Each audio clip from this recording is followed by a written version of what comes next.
WESN.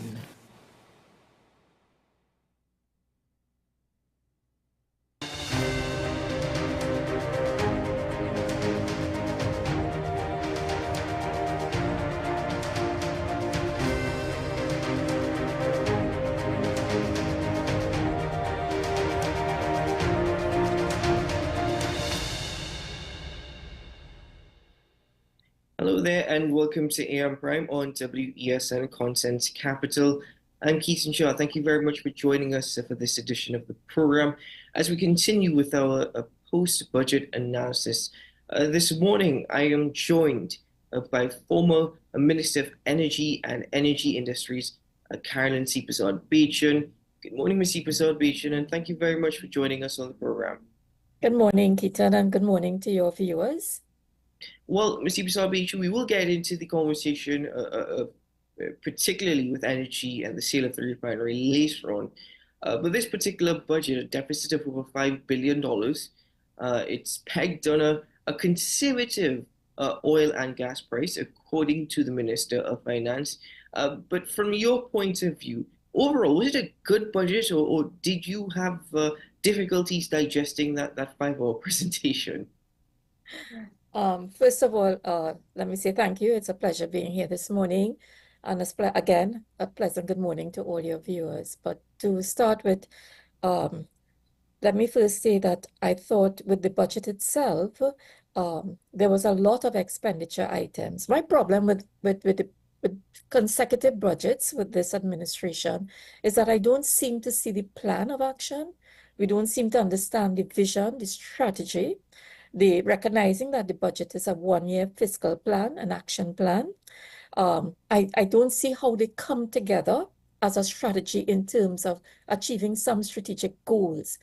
So, for example, I thought that, I saw a lot of expenditure items, but, what are we trying to do? We're trying to diversify the economy. We are trying to generate new areas for revenue generation, most important, jobs for the young people of our nation. Creating those new sectors of the economy, which will create those modern jobs for young people. And I didn't see that coming together. So yes, we would have heard a lot about apprenticeship programs, a lot in the Ministry of Education, a lot of programs, but yet still we're not seeing how it's coming together to absorb these skill sets into revenue generating sectors of the economy. And more important, revenue generating sectors that can earn us foreign exchange. Again, we heard a lot about the special economic zones, or move towards, but there still seems to be a heavy dependence on the energy sector. Justifiably so, as we diversify, there must be some reliance on the energy sector. Of concern to me is the foreign exchange. We know we have a foreign exchange crisis in this country. And from my point of view, I was trying to understand where the foreign exchange income, to support, and I want to say budgetary support, because if you look at what is happening, there is a lot of debt financing, a lot of borrowings. Nothing is wrong with borrowings. But when we talk about debt financing, we use debt. Think about it even in your personal lives, in your personal business. You would use debt to invest in some new sector, some new revenue generating. It's a capital investment, so that you know that you will be generating some sort of return on that investment, which one day will help you service that debt. My concern is I am not seeing the foreign exchange coming in. And as a result of that, the foreign exchange being used to prop up the economy of Trinidad and Tobago, the demands for foreign exchange, to me, it is looking as though it's coming from a lot of the borrowing. So instead of borrowing on the domestic market, we are borrowing on the international market, such as the recent bond, Eurobond, I think in July of this year. So that is being used to prop up the demands, in which a lot of it is consumerism. What happens now when we look at those borrowings, especially in foreign exchange, we have to start servicing that debt. Where is the income in foreign exchange in the future? What are those expected income or streams in foreign exchange? Where are they to service this debt that we are talking about?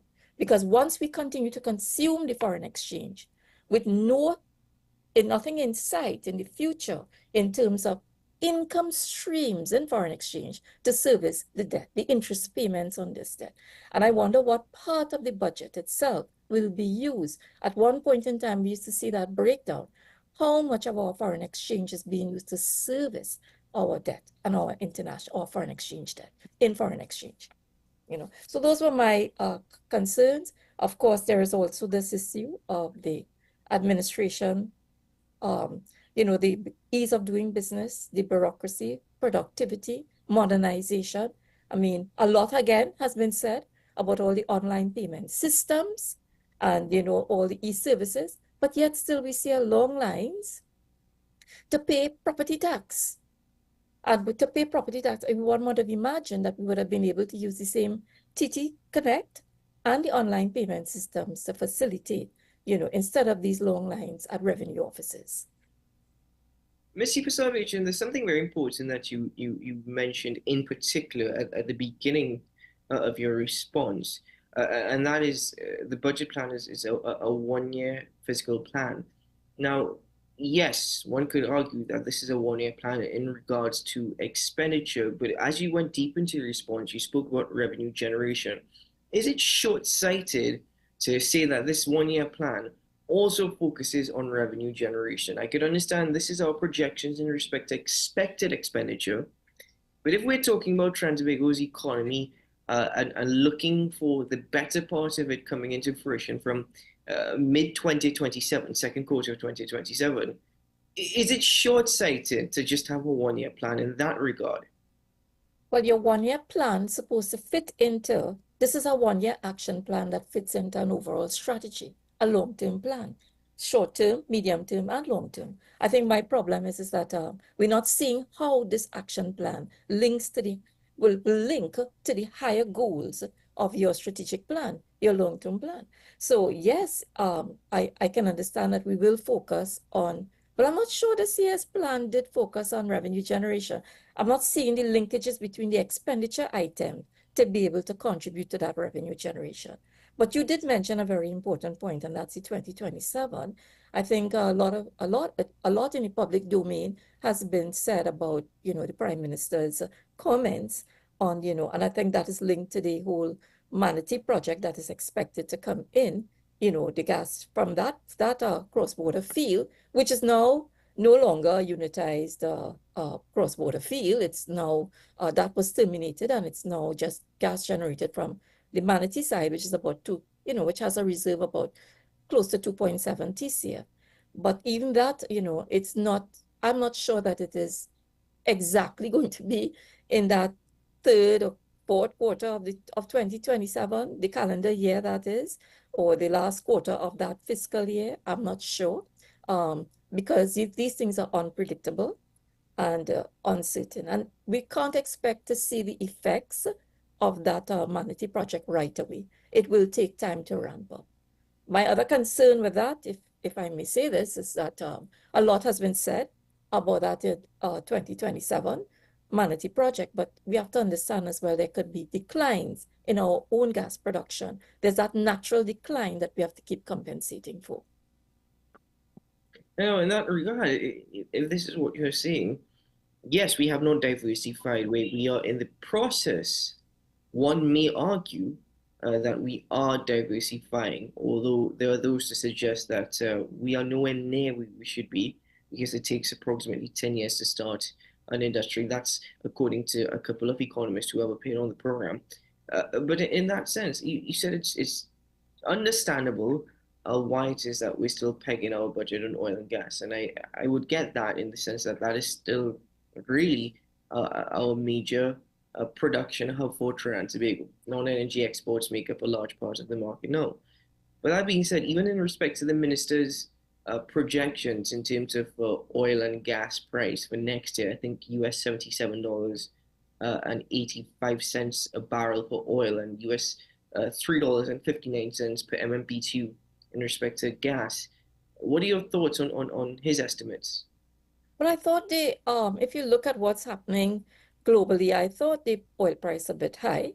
I mean, the predictions have been, close to more $70, I thought. And especially you have to take into consideration what's going on globally, the geopolitical issues that are taking place, the risk of, tensions, escalating, and those tensions have impact on the oil price. And if you look at it, it is, it has been that the oil price has, the estimates for oil prices and gas prices have been rather high. We've been falling. I mean, just last year alone, you ended up with a $9 billion deficit instead of the projected $5 billion because of that very same issue. But, my concern as well, while we try to estimate our revenues based on oil and gas price, I think the bigger issue, the bigger variable is the production. Our production has not been steady. It has not been stable, especially when it comes to gas production, natural gas production. And we have seen wide variations. We're nowhere, we've been falling, and that's because of the continuous decline. That's the nature of natural gas production compared to oil.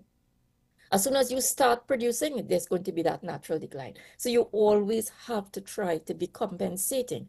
Hence the reason for, all these these bid rounds, continuous exploration work, making sure that you have a minimum work program in place all the time.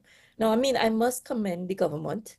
They have been, running their bid rounds consecutively for 4 years. We had a deep water round, I think, in probably they started off at a shallow water, then they went to deep water, and then last year again they came back to a shallow water. And there's a projection for a deep water at the end of this year, and that's excellent.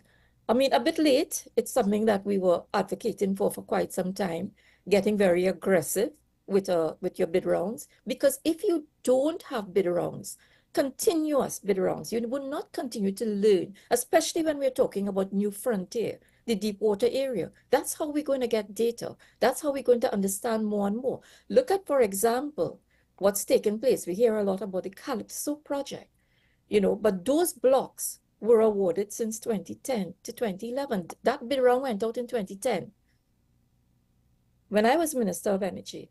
And I make the point not because I'm, trying to say in which administration. I'm trying to show you the length of time it takes for these projects to come on stream. And especially as we move into the deep water area, it takes years. What is 2010 to now? It's 14 years later.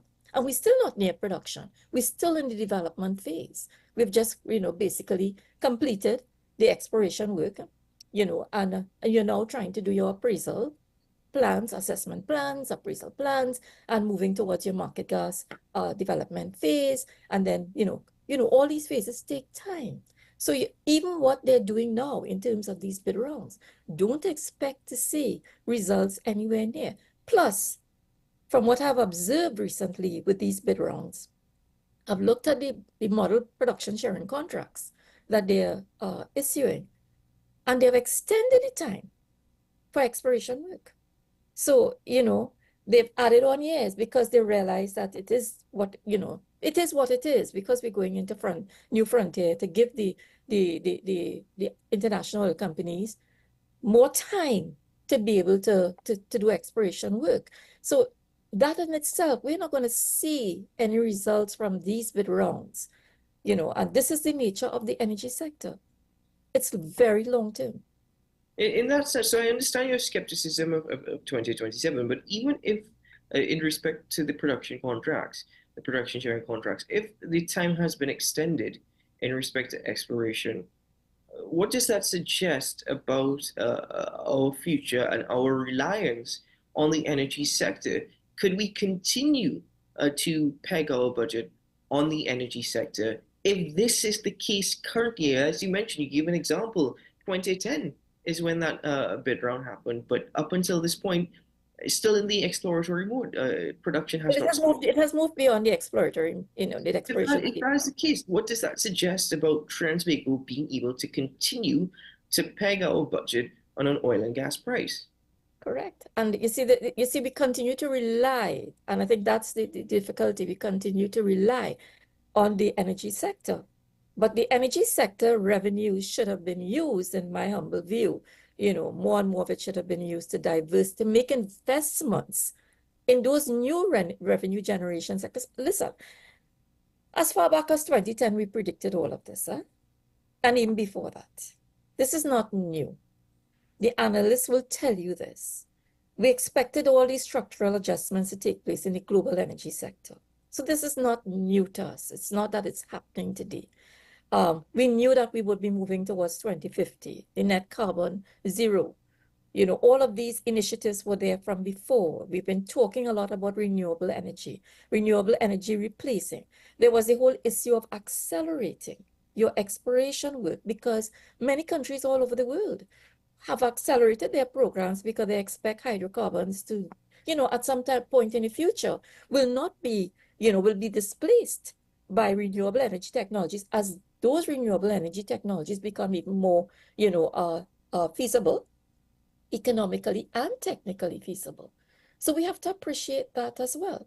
So, I mean, I always believed, it was one of the things that I've always advocated for is going further downstream. This is why we always gave a lot of incentives and we always advocated for, incentivizing the upstream because in my humble view, the revenues and the foreign exchange earnings from the upstream is not as important as getting your production levels up in gas and oil, especially gas, because that is what is going to use you to stimulate your downstream.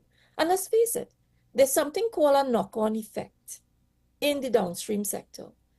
I hear the Prime Minister, the Minister of Finance spoke a lot about the foreign exchange and getting the international companies to pay up all their taxes fully in, all their, fully in 100% in foreign exchange.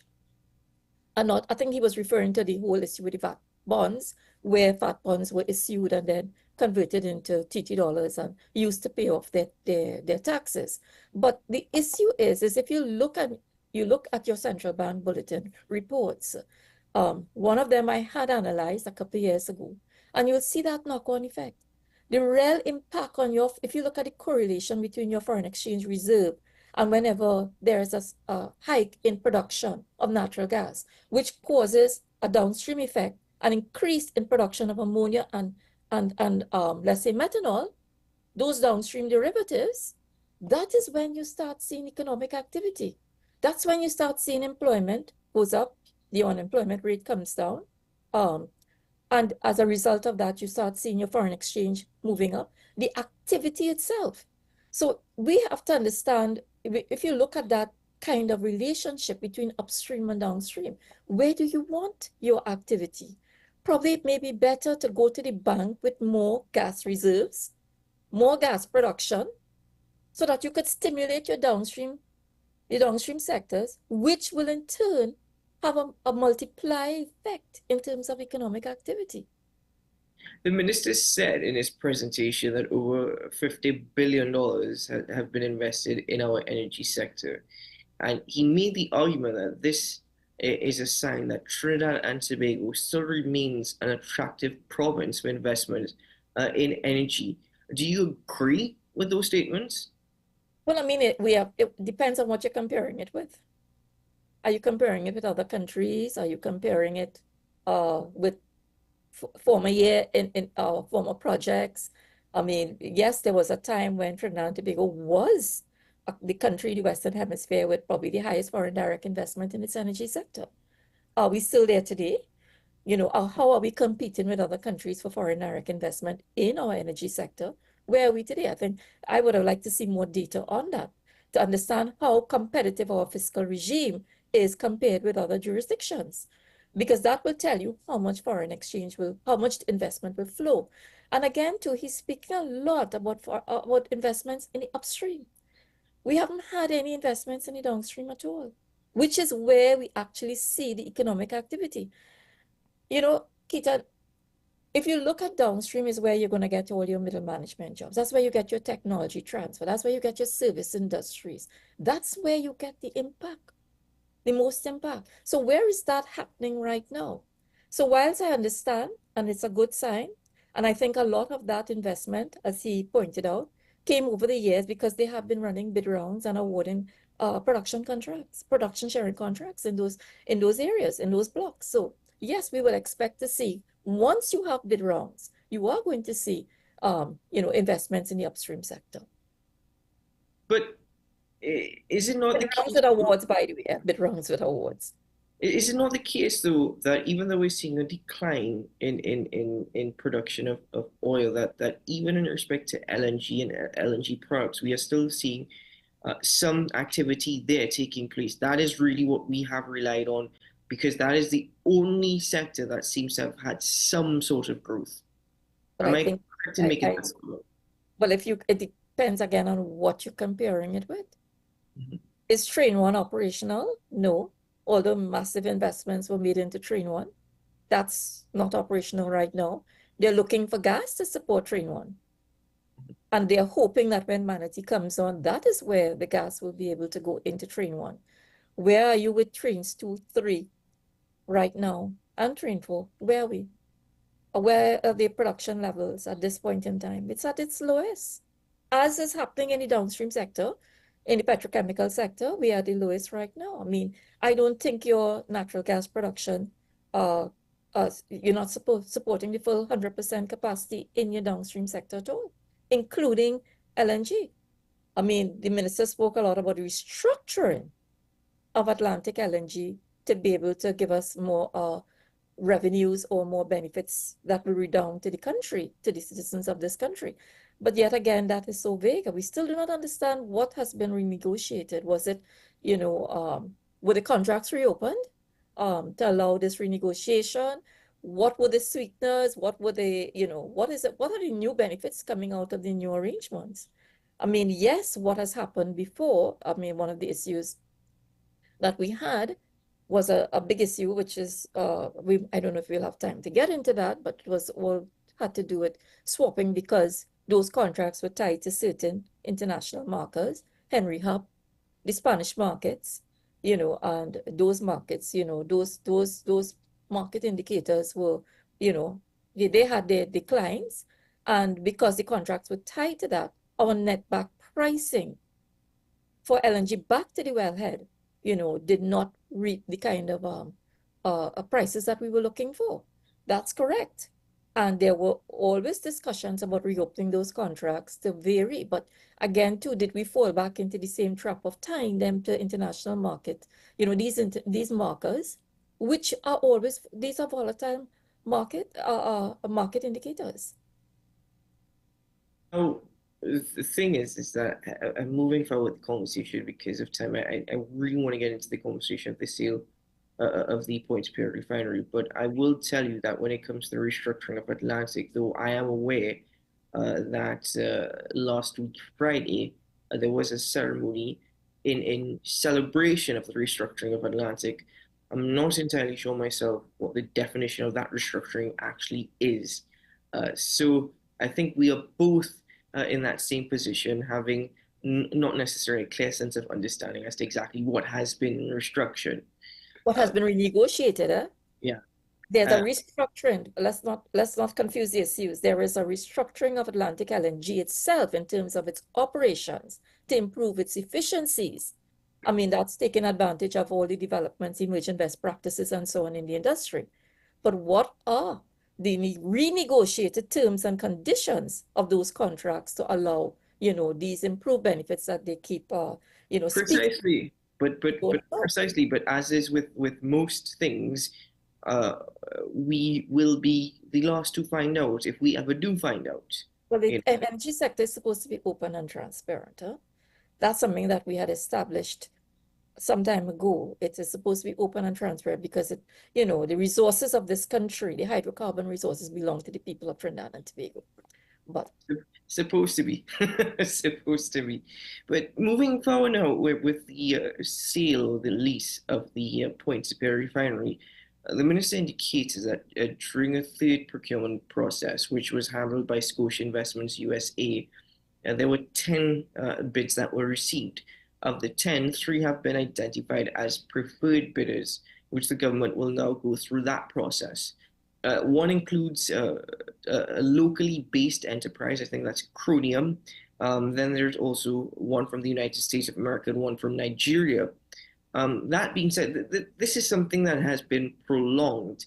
The refinery has been shut down for the last 6 years. When having to look at a preferred bidder, what are some of the things that need to be considered? when saying that you are the ideal company, or perhaps the most ideal company, to take over this refinery? Let me first of all say that I thought this process has been too long. And the more time we lose in reopening this is less viable it becomes. You can't keep a plant idle for this long and expect that the startup cost will not continue to increase. Every day we keep this plant down, the startup cost increases. And as a result of that, reduces the feasibility, the technical feasibility and the economic feasibility, the financial viability of the reopening of this refinery. In terms of and the other issue there with that, I thought it took a rather long process for them to shortlist these three bidders. I would have loved to see, I don't even know these companies. I tried to look them up. I didn't see very much about them. Yes, I know one may be locally based, but here's this. You asked what should be the evaluation criteria. We have to be very careful that we don't just look at it. We have to understand the impact Petrotrin had on the economy of Trinidad and Tobago. And I mean, I always say this, it was an economy almost of its own. If you look at the economic impact, the economic activity, the spin-off industries, the employment, the skills development, a lot of the skills that normally would develop through the refinery are skills that are absorbed in other sectors of the energy sector, I would say, and sometimes they flow over into the non-energy sector. So we have to be mindful of that. And on that basis, that is why I would be very careful in the government just looking at what will be, the dollars and cents take for the treasury. This is not about looking at the benefit in terms of dollars and cents. This has to be considered in terms of the tangible and intangible benefits to the economy and the development of Trinidad and Tobago. What will be the socio-economic impact countrywide? Including those issues that I just mentioned in terms of skills development. What is local content looking like? What's the impact on the service industry? I mean, when I talk about the service industry, I talk about even services such as insurance, because you would be surprised the impact the closure of the Petrotrin refinery had on the insurance industry in Trinidad and Tobago, the impact on NIS, because a lot of employment that took place through Petrotrin, there was major significant contributions to NIS. An important part of Petrotrin was energy security, fuel security. What will be the new arrangements for consumption in the domestic market? So, and I want to come back to that because impact on foreign exchange earnings, are we going to be paying? Is there going to be, what will be the arrangement in terms of fuel security for the domestic market and the regional market? How are they going to access the regional markets, in terms of, again, providing that fuel security in the region, because there's a benefit there to the country. But I'll come back to that. But even if I come back to the domestic market, are you going to be making an arrangement with Paria? Would they be selling to Paria in in TT dollars or in US dollars? Then that takes us right back to why we are where we are. The whole issue, if I listen to the Minister of Finance over the years, I mean, although they said it was because of debt, which I don't buy, the debt is still there. The debt didn't go away, The debt has been absorbed by someone else, either the government or Heritage is servicing that debt. The debt did not disappear. So again, my concern is, even if it is that you close the refinery for all those issues, now you're understanding the economic impact, which we said from day one would have taken place. And therefore, even though you were making book losses, because we keep talking about the non-profitability of Petrotrin, but those were book losses, we had a net cash flow, which was positive. And that net cash flow is also foreign exchange, because the foreign exchange itself was being used to generating foreign exchange from the sale of your refined projects. And I want to say this, one of the problems we have when you are evaluating these bidders, you cannot do this on a short-term basis. This is a cyclical industry, and it's long-term. Years and years ago, in 2019, yes, when we go through 5-year periods of low refining margins. So for example, when they shut down Petrotrin in 2018, 2019, when all of this started, was when refining margins had started to peak. today, if you look at the predictions, and that was I think that was a prediction by, I think it was JP Morgan or it was Moody's, I stand corrected. But all of that would have told you that now the refining margins are on the down. So my concern is when coming to evaluate, these are the benefits that we have to look for that will redound to the economy and the citizens of Trinidad and Tobago. It has to be a holistic approach and it has to be long term. I hear many saying that we must have equity crude. I do not agree that it has to be, that it could be a trader because, we have had major refineries all over the world who we call, which we refer to as merchant refining. They don't own crude oil, they import, and they're able to benefit from the refining margin. So those would be my issues with that. Just remember as well that the refinery, I heard the minister quote a figure of $350 million subsidy towards LPG, which the government has been supporting. But that was something that Petrotrin picked up without the treasury, the taxpayer having to pay. That was absorbed by them as an expense. No, it's interesting that you mentioned that as the refinery was closed in 2018, that's when we started seeing, greater productivity coming out of refineries. When refineries started really to Refining margins. We yeah, higher started seeing margins. healthy refining, Because we meaning know that, profitability. Yeah. and a prime example of that actually came very recently out of Nigeria. The largest refinery in Africa was recently opened, and the first privately owned as well in Africa was recently opened. In fact, very recently, their first refined products were actually distributed to the markets in Africa. So that in itself was a major story for the energy industry last year into this year. But that brings me to the next point. Is access to crude oil an issue that the government has to take into consideration when looking at a preferred bidder? Well, the preferred bidder, it doesn't mean that they have to own. I think that's the problem I've been having with this whole discussion, this whole debate. One of the justified closure of the refinery saying that we didn't have access to crude oil and that we had to purchase from, internationally and spend foreign exchange. But most refiners do that. And if I go to the history of Petrotrin from the days of Texaco, there was always imported crude, and somehow they made it work. It worked and it made money. It was profitable then. So why not now? And why not the case with many? Take, for example, Reliance. The government was in discussions with Reliance, but Reliance has one of these largest refineries, and they do not. They don't own any crude. They import. I think they had one recently. Recently in this year, they negotiated with Russia. They're processing Russian crude. So I I fail to understand this discussion about, yes, it will be important for the bidders to know the market, understand the market, and be able to have access as a trader, for example, having access to crude oil markets, but not necessarily that you have to own it. This issue of equity crude. We were actually we were a major trading partner with Russia when it came to such products as well.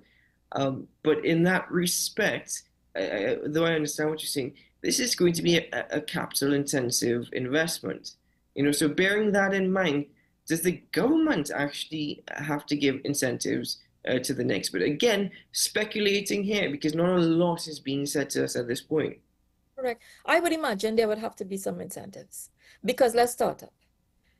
Anybody with a startup plan to bring this refinery, some people have heard figures like $1 billion, but I feel it's more like $2 billion US required to restart. If I am an investor and I have to raise $2 billion in debt financing, even in equity financing to support this, and I have a 10% rate of return, I'm looking for $200 million right away. $200 million just as profit to be able to service that financing, that restart up. And that's just a restart. Because when we look at what's happened there with this plant being idle for so long, that's why we don't keep plants idle. We don't, shut them down. We try to keep them running and operating because you would have corroded lines, you would have, I hate to think what has happened to the cat cracker, what has happened to the catalyst in the cat cracker, what has happened to all your vessels, that's a real major issue, and especially with the new environmental standards. Any investor coming in will have, and the government has to appreciate that. It's going to take quite an investment to restart the plant. It's not a running plant. I think one of the major points that we've gotten, I mean, from the example in Nigeria and from the example of Reliance, which owns and operates India's largest refinery, in that respect, is it that it is just simply that it is better that these things are run privately because it's more profitable rather than it being run by the government? I mean, you Well, are in government, but what is your opinion on that? Well, I've always been, you may call me the conservative capitalist, whatever, but I've always believed in public-private partnerships because I think, I mean, I was of the view when they were shutting down Petrotrin, instead of shutting it down, look for a partner. Mhm. Bring a joint venture partner who will bring capital, bring expertise, bring technical know-how, and will bring the efficiencies that were required. I mean, let's face it, I never said that Petrotrin did not need, improvements. There were several that were identified by Shell Global, including their employment practices. But that was no justification. We could have fixed those problems if we had the political will to fix them, right? And I think, governments, if they're not willing or they don't have the political will, this is where the private sector comes in. So, I mean, by the way, I think I did attend actually one such meeting, which was held at the University of the West East in prior to this refinery shutting down. I think you had a series of meetings, and I did attend one. But the thing is, at this particular point, it has been 6 years, 6+ years. We know the direction that the government is heading in. Maybe this conversation in itself is not necessarily productive, but I'm still curious to know whether or not you think it is better for the government to seek a partner rather than actually sell or lease the refinery wholesale. In the sense that even though it's capital intensive, should the government still have some sort of leverage or shareholdership within the refinery? We could, um, it depends on the terms and conditions. I don't know if they're going to sell it outright. I don't know if it could be a lease. I suspect it could be a lease as well. And the terms and conditions of those lease, we could have them very strict. We could have terms and conditions where we ensure that there's local content there. So these are that we realize the benefits that will redound to the economy of Trinidad and Tobago. But I want us to be very careful that, I'm not sure the government, if they have to be part owner of this, the people of Trinidad and Tobago will have the foreign exchange, to be able to invest. Because once you come in as a partner, you have to bring capital.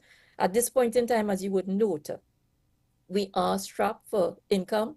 Expenditure is high. We are running a deficit budget. I don't think, in fact, my concern is that if you look at what's happened in the budget, there's quite a lot of capital divestment, whether it's Magdalena, whether it's the CLICO assets, because the government is trying to divest. They're trying to find money for budgetary support. And again, too, part of that problem, I mean, just coming off a bit on that, just to make the point, I don't believe in, divesting your capital assets to fund recurring expenditure. You should be using the divestment of your capital assets to invest, yeah, again, in what I would call capital formation, meaning, where the new revenue generating sectors of the economy. And I hope I could just make a few comments on that before No, we no, please do, because I'm curious to know exactly what are some of those areas that you think government should invest in. the government, there's so many new industries that we have not. I mean, one of the things that that I've always been passionate about is starting up the renewable energy sector, and that is creating industry with jobs. I hear about for example, I think I heard someone saying that if you look at the amount of gas used in electricity generation and how much foreign exchange could be earned from that gas itself being used by our sector, but we need to ensure that then where is the energy efficiencies, even in government buildings? I think one of the issues is that I'm not seeing that. Even in the environment, we talk about recycling. You see, my problem is I think the time has come for us to make this radical shift away from what we used to do. This is calling for new times. This is the 21st century, and we have to think differently. We have to have that new strategic direction. I personally believe that, we talk a lot about, it's not so much about what we're spending. and how much we spend. I hear people talk about the lion's share, go to the National Security Ministry or education. It's not about that. I think we have started spending, throwing money and throwing people at a problem. Instead of understanding at this point in time, the time has come for us to rethink how we do business in this country. Probably we need to revamp, re-engineer. We have an administrative burden that is creating unproductivity, that is creating the problems for the ease of doing business in this country for citizens and investors as well. So I think, we have to move away from that, and the government has to look more at investing in these new revenue generating sectors that will create not just jobs, but modern jobs, 21st century jobs, which our young people, we seem to have a supply. We are educating more and more young people. Even in terms of crime, how we approach crime, we may have to look at, rethink how we do the criminal justice system. Are we doing enough of that to re-engineer, to be able to get the efficiencies? Are we at this point in time, understanding that we may have to do more with less?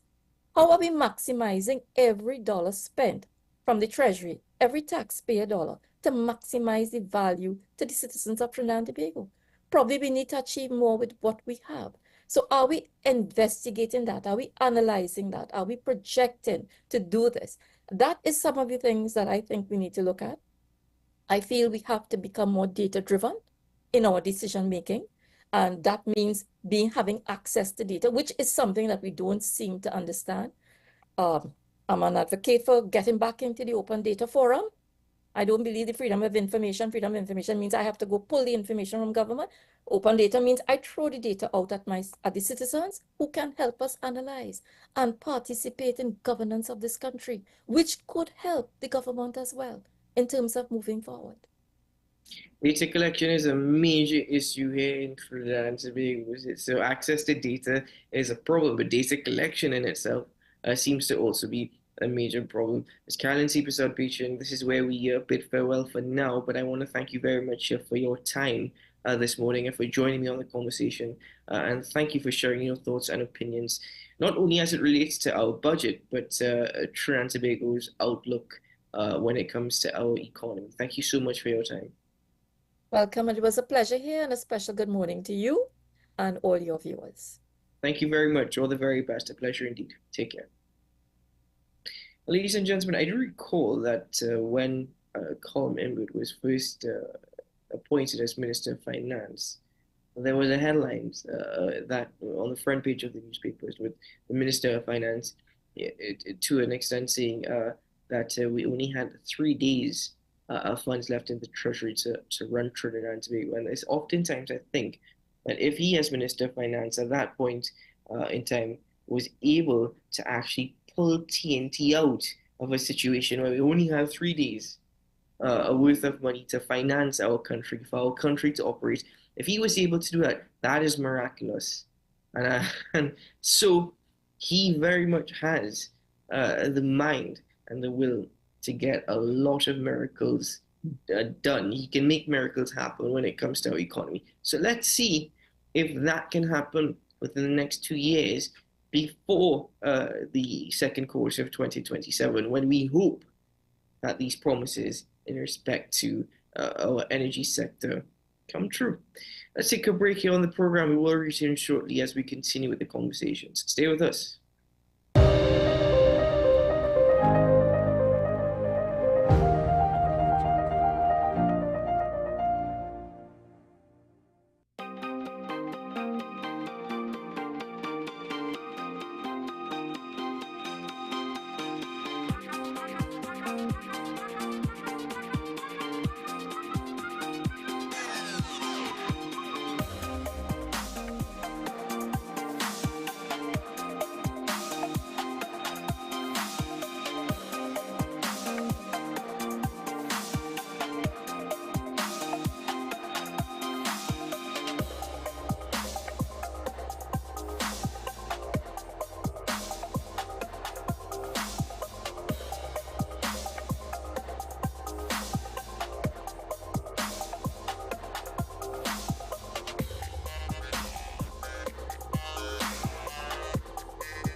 Transform your home with PCU Plus. From stylish furniture to the latest appliances, we have everything you need to create your perfect space.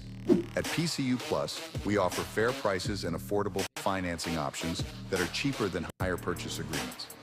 With convenient locations in San Fernando, Tobago, Arima, and our lifestyle showroom in Barataria, you're never far from the best deals. Visit PCU Plus today and discover why we're the top choice for quality furniture and appliances. PCU Plus. Quality you trust, prices you'll love. Visit one of our locations or find us online to start transforming your home today.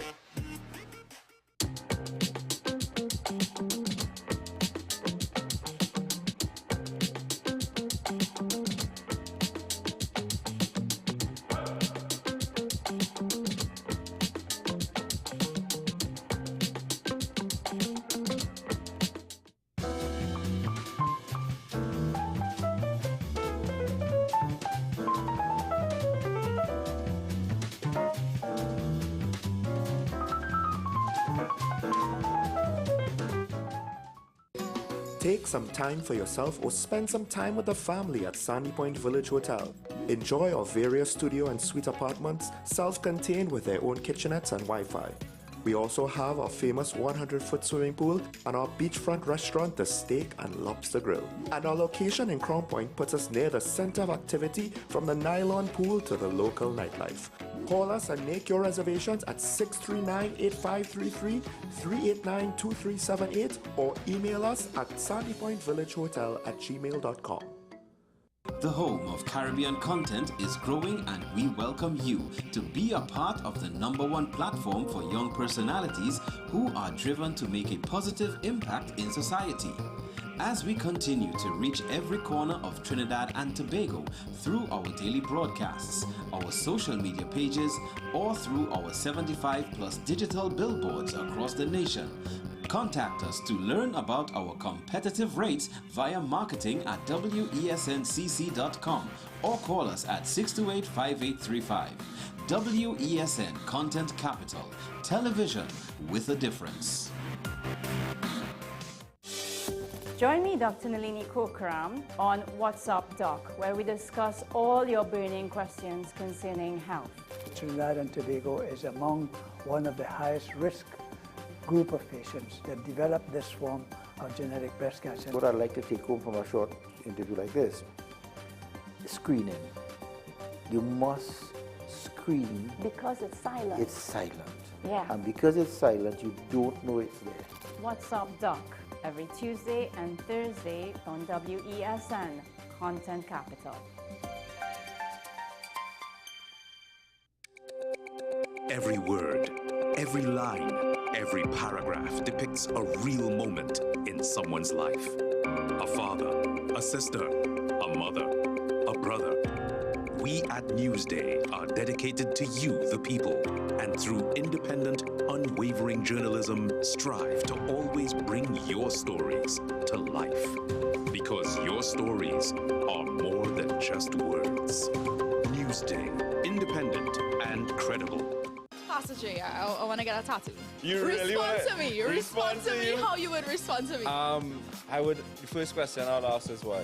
Controversial taboo topics. We get so consumed by church, we forget that we have to live the life of being a Christian outside of the Sunday. Like you say, services. we think going to a service makes us a Christian. Exactly. Yeah. Right. So here we are about to hear the second time Pastor J wanted to take a tattoo. Would have been late last year and early this year. Oh gosh. Hope Unfiltered podcast with Pastor J and Ren.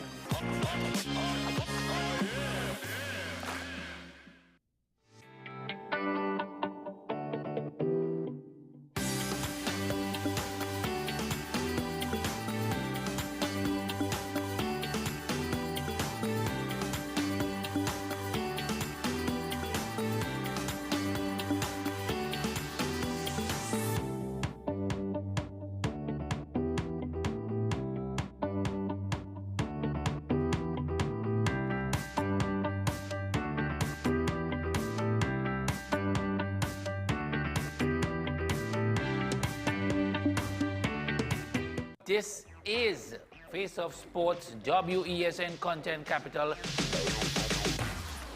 How you felt about the kiss on the lip? That's the business. I'm nothing to do with that. And I find that was distasteful. The national senior team, whether you like it or not, that is the model for all other teams to follow. I'm assuming that the regional requirement may be a much stricter requirement. This is not about Pro League and Super League. This is a league run by the Normalization Committee that I'm responsible for. Nobody expected FIFA to fund this arrangement. If we don't get a professional attitude towards this, we are doomed for failure. You break the balance, trip the leg, control the body. They ain't gonna stand put forever. Why you want the Chiefs to lose so? Why you want the Chiefs to lose so? They already have two. Lamar don't Why? have. You're jealous because you know the Chiefs getting closer to the Patriots. Let's go to the last part. No, of the not no. Let's go to the last part.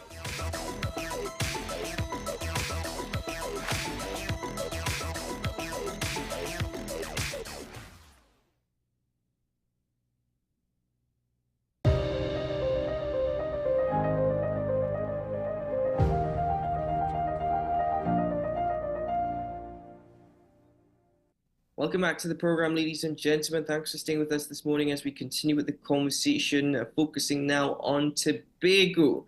Let's hear from a politician, a Tobagonian across the beautiful sister isle as to their thoughts as per the budget, an allocation of $2.59 billion, which according to the Minister of Finance is an increase of $22.7 million. Now, not everyone is happy, but there's one gentleman who says it was expected. It came as no surprise. I'm joined this morning by the founder and the political leader of the Progressive Democratic Patriots, Mr. Watson Solomon Duke. Good morning, Mr. Duke. Welcome. Good morning, sir. Good morning, Tobago. Good morning, Trinidad. Good morning.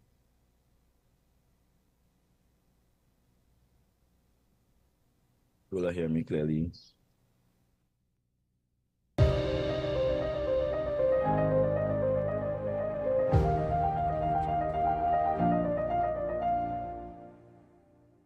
This is 10 questions. I'm Andy Johnson. The distance from where we should be in the world in going forward on our commitments with climate change. The effects of climate change that cannot be accounted for, it's called loss and damage. And we're seeing loss and damage happening so much more in this decade and the previous decade. The principal term there was this question of the correspondent banking issues. That is why we're trying to build capacity with this country here, Trinidad and Tobago, and other countries in the region. Man is not showing any signs of stopping or even slowing down. More than half of the forest in Trinidad is already gone. All the plants and all the animals and all of the nice clean water and fresh air and everything had to be on this planet for humanity to have a chance. We have small change when it comes to countries that can take decisions, and when they speak, the world listens.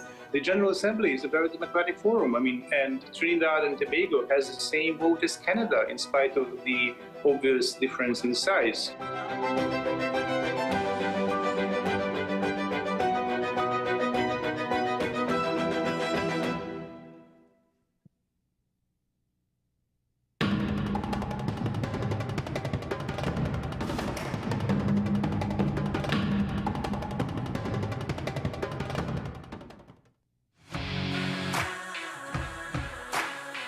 Every day, we communicate through stories. Stories of ourselves, our challenges, our goals, our experiences, and our aspirations.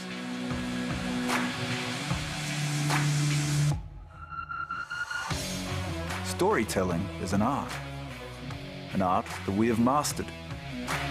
WESN Film Studios comprises a collaborative team of experts with extensive industry experience locally, regionally, and internationally.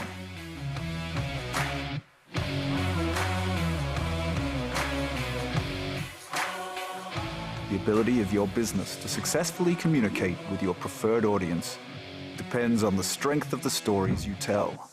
Your vision should be communicated in a high-quality, professional, and creative way.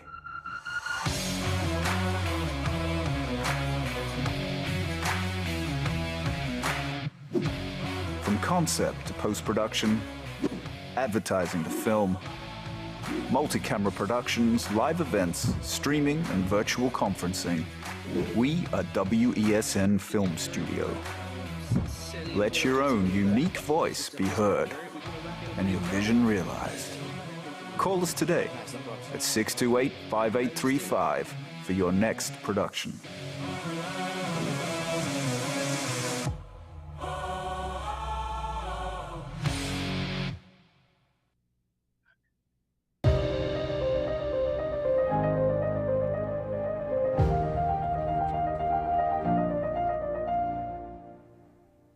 All right, welcome back. Let's take two. Mr. Duke, good morning, sir. Thanks for being with us this morning. Good morning, and it's a pleasure to be here, Trinidad and Tobago. It's a pleasure.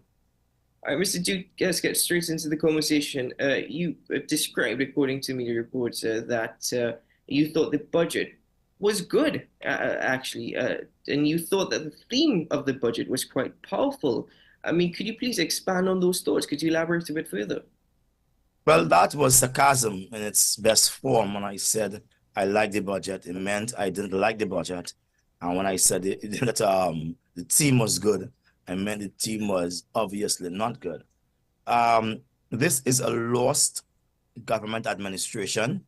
And I think the people of Tobago and Trinidad must do themselves a favor and remind that administration that they are only on a contract for 5 years, by simply removing them from power at the next elections. They have done Trinidad bad and they have done Tobago bad. Every budget is a belt-tightening budget. What will you do in a relationship if every time you meet with someone, you have to be grinding your teeth and you're feeling pain? It becomes painful. You no longer want to see them. And it is those persons who are suffering from Stockholm political Stockholm syndrome would be drugged up to them and be saying that they're doing great. They're not doing great. A good government is a government that enhances the living conditions of the people. We must ask ourselves a very serious question in Tobago and Trinidad, whether or not the standard of our living has been improved. The answer is no. More granules doesn't mean the sugar is sweeter. You can have more granules, but the sugar is not sweet. You could have more condensed milk, but it is not sweet. So the question is, at the end of the day, what does the people of Trinidad and Tobago and Trinidad want? They want a government that satisfies their paycheck at the end of the month. Their paycheck must be such that they could afford to live, afford to pay a rent, afford to mortgage a property, afford to send their children to school, afford to repair their house, and do the basic things. No one is asking for $1 million. No one is asking for vacations every week or every month. People are just asking to live and enjoy life in a real and imaginary way. What this government has done, they have substituted pain with riotous living. And in fact, they have substituted pleasure with riotous living, and they believe that the man who goes to the party, the people with the 20 pounds of gold around their neck, and the people who are whining and jamming and they are no carefree, that they are indicators that the country is doing well. The answer is no. They have to go in the byways of our country where the shadows are oftentimes cast upon persons who are not of any reputable substance, but their mothers and their fathers, and they must be given a chance to live and be happy. Many of them are on the fringes of poverty, and are on the fringes of being blotted out from life. And suicide rates this year has been higher than last year. And people are more fed up with their life now than before. Mr. Duke, so I'm sorry to interject, because it's a very important point that you just made there. Given time, I want to get your thoughts specifically on the allocation to Tobago of 2.59 billion. Do you think that's enough? Do you think that that is something Tobago can run on, could operate on? The money is not enough for Tobago, but it's enough for the Farley administration, who has engaged in a wanton spending. They have spent $7.5 billion without a shred of indication where the money went to. Nothing has been moved in Tobago. The ground is painful, it's hard. Every day I meet people who are just frustrated with life. They can't find jobs. The private sector is down. Listen to me. This man is like a child in a big man clothes pretending he's in charge. He's not really in charge. The place is on a free fall right now, and the money therefore is not enough. But you cannot give a man who is misguided more money. Anyone knows you never get all you ask for. So when you ask, you must do as much as you can do with it and prove a point and say, look, we have done this with it. If we had more, we would have done these things. They spoke of some 370 projects. Where are those projects? In the back of their heads? No one has seen those projects here. So again, they have failed Tobago economy, and no more money should go to these people. What they want to do with it? Is it to thief the money? What they want to do with it? But do you think that okay, so I hear your point in respect to the projects that they've spoken of, but in respect to the money specifically for development expenditure, not recurrent expenditure, it's really varied between 205 and 270 million over the last few years. Do you think it's because of that these projects have not really been able to start up in Tobago? There can be no development in any country unless the minds of the leaders are developed. What has he done with the recurrent budget? Create 10 on, 10 off? Create make work? That's not how a productive government operates. How have you built the private sector so as to take some of the strain of labor off your hands? You have killed the private sector. He's a failure, and therefore they should not be given any more money for development. They are wasting the money. They're giving the money to high-flying Trinidad contractors and ignoring the Tobago contractors when coming to big sums. He does not deserve one single cent more. He's a poor manager. What do you think what's in respect to Folly Augustine and the THA administration, the current THA administration? So you're seeing that they've fallen short in respect to spending widely. What are some of the areas that they should have been focusing on across in Tobago? Well, when we came in, they should have been focusing, on the mandate. The mandate had prescribed that every single electoral district would have been given $10 million from the development budget. If you want to develop Tobago, Tobago is too small. People are living almost everywhere in rural areas. You need to develop all of the electoral districts with $10 million, whereby the people will become parts and parcel of the development within their community, so you could see how the money is spent in that type of way. They have ballpark all the money and send it down to Trinidad. And to me, it's wrong. It's wrong for Tobagonians when you do that and you're coming back asking for more money. What have you done? The first development budget was $300 million. He wasted that money. Let's say he was new. The second amount was $250. He wasted that money. Let's say he was still trying to get his teeth in. So they gave him now $200 million. He's going to waste that again. The man clearly does not know what he's doing. He wasn't even a proper teacher. He was a contract teacher. So let's understand, his employment was rather a shadow for what it should have been, a contract teacher. And I have taken God out of my thoughts and elevated this man to be chief secretary. I felt, as you may have felt and Trinidad may have felt, that he was a good man and he could listen and he could actually work with him to achieve the greater good for Tobago. But no. He's a little child in a play park. He's wild.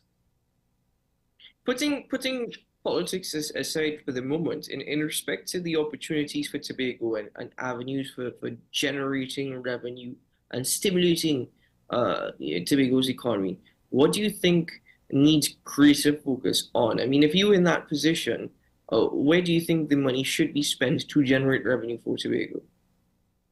Well, first things first, I would take from that development budget $150 million every year and deposit $10 million in each constituency.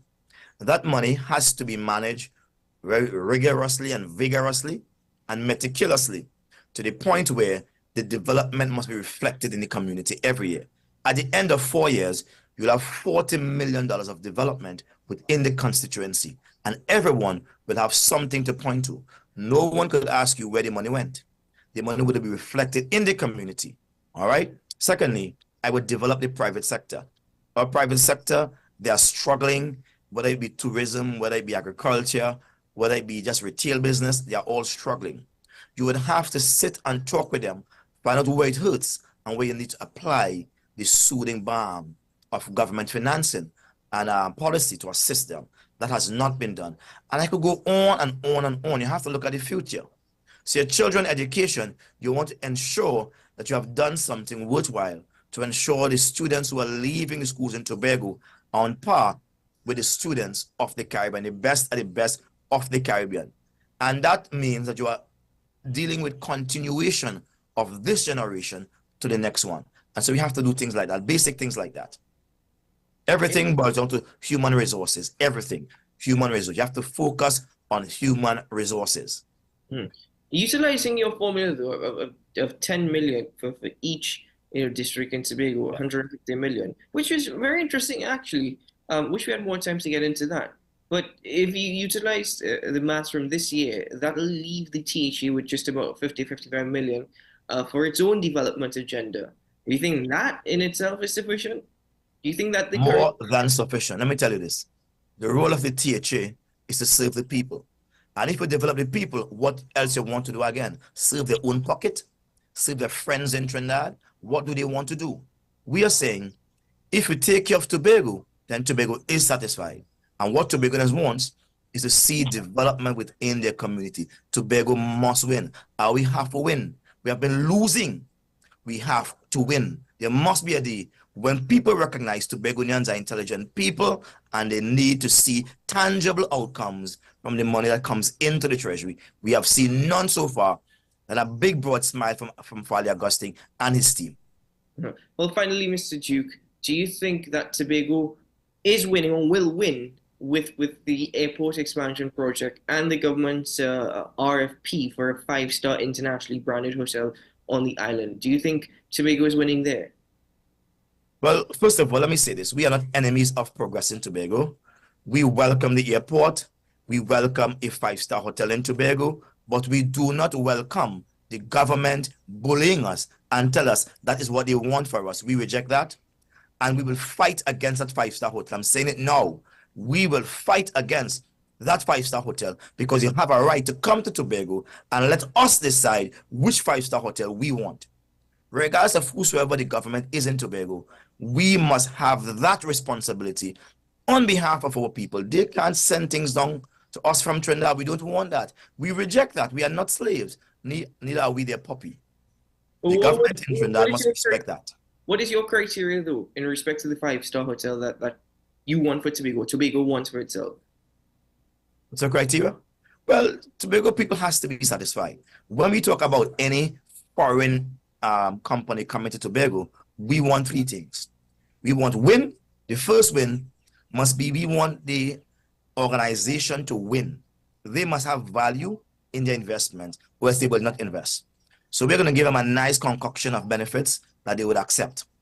2, the THA must win. So the THA will become a shareholder in any single business on the island. And that is to safeguard the people and ensure that the assets are also protected properly. So it's public-private partnership in that sense. And thirdly, the people of Tobago must win. They must become shareholders also. The shares, whether it be 20% of the shares, must be placed on the market for persons of Tobago so they can purchase that. And when we say persons of Tobago, they're not buying for anybody in Trinidad or America. They are buying for themselves because we want to create from that what we call a sovereign wealth fund. A sovereign wealth fund. So the people of Tobago who are yet to be born, the unborn children of Tobago, would have something laid up for them based on all the foreign investments into the country. That is what I call good governance. That is clarity of thought. That is protecting the interests and the welfare of the people of Tobago. Unless they benefit in the final stages, there is no benefit. The government is busy engaging in deals with their friends. That's what they're doing. Deals. When was that deal made with this 5-star hotel for Boku? We just run the next one, Footsaw Sand as they call it. We just run that one. They're bringing a next 5-star again. When was that deal made? Was it on the golf course? Was it on a trip to America? Was it where? Was it on a trip to India? When the man drove around and he said, we want to come there? When was that deal made? How come he's so sure that Tobagoans want that? Come on. We are not accepting that, and we will fight that. Indeed. Well, I wish we had more time, but I know that this is where you have to leave us this morning. So I want to thank you very much. Thank you very much, sir. Looking forward to the next one. I don't think a deal has been made as yet. I think it's government's intention for an RFP, but we'll see what happens in time to come. Looking forward to the next conversation. All the best. Bye. All right, ladies and gentlemen, that was Mr. Watson Duke joining us on the program this morning. Well, Mr. Duke's plan is very interesting. I really wish we had more time, but I know Mr. Duke is a busy man, and he did have to leave at 7:30 on the dot.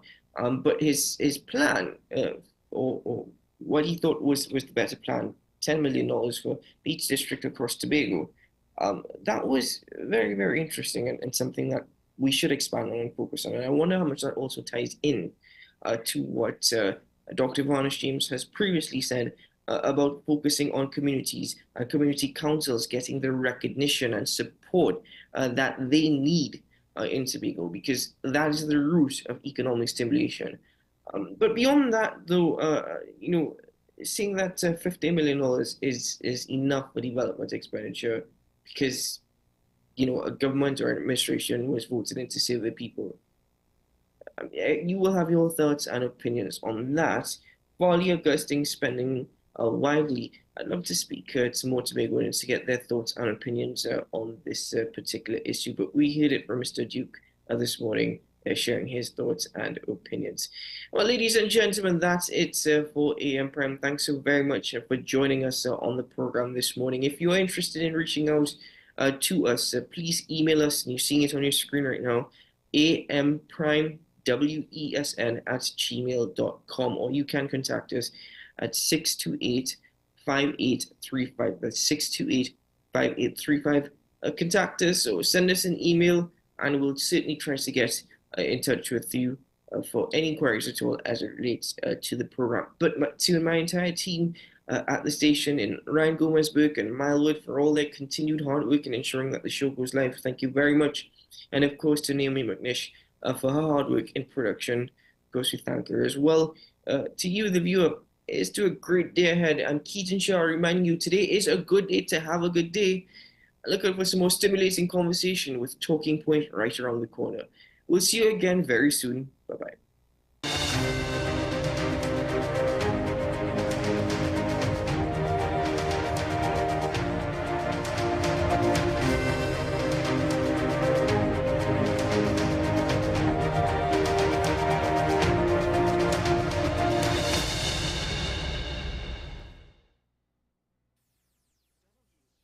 wesn.